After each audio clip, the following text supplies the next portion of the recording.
అసలు నాకు ముచ్చట సమజైతలేదబ్బా. సోమవారం నాడు కలెక్టర్ ఆఫీసులలో ప్రజావాణి పెడితే లైన్లు కడుతుర్రు.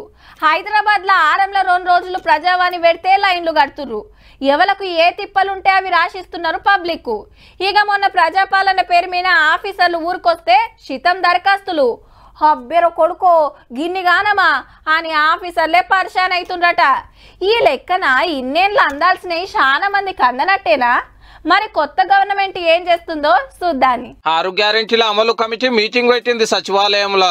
అటు మంత్రులు ఇటు ఆఫీసర్లు 33 జిల్లాలకెళ్లి 1,20,00,000 దరఖాస్తులు వస్తే అవన్నీ కూడా కంప్యూటర్లకు ఎక్కిచ్చే పని నడుస్తుంది.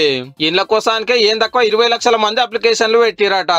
ఏండ్ల కమానా మీటింగ్ చేయబట్టిరు. మరి పింఛన్లు, ఫ్రీ కరెంట్, నెలకు 2,500, 500కు గ్యాస్ సిలిండరు, ఇట్లా దేనికి ఎంతమంది దరఖాస్తులు పెట్టిరనే వివరాలు తీస్తున్నారు. అన్ని కంప్యూటర్లకు ఎక్కితేనే కరెక్ట్ లెక్క తెలుస్తుందా. ఆల్రెడీ ఆటోలకు ఆర్టీసీ బస్సు ఫ్రీ, ఆరోగ్యశ్రీ పద్దు 10 లక్షల గ్యారెంటీలు అమలవుతున్నాయి. ఇక వచ్చే నెల ఇంకో 2 సురువు చేస్తారట.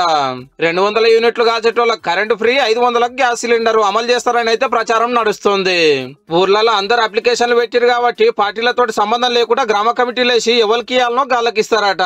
అయితే మీరు దానికి సెలెక్ట్ అయ్యారు, దీనికి సెలెక్ట్ అయ్యారు అని సైబర్ దొంగలు బ్యాంకుల వివరాలు అడుగుతున్నారు కదా. గసంటి వాళ్ళని నమ్మద్దు, సర్కార్ కు సంబంధం లేదు, ఎమ్మటే పోలీసు వాళ్ళకి కంప్లైంట్ చేయాలని కోరిండ్రు.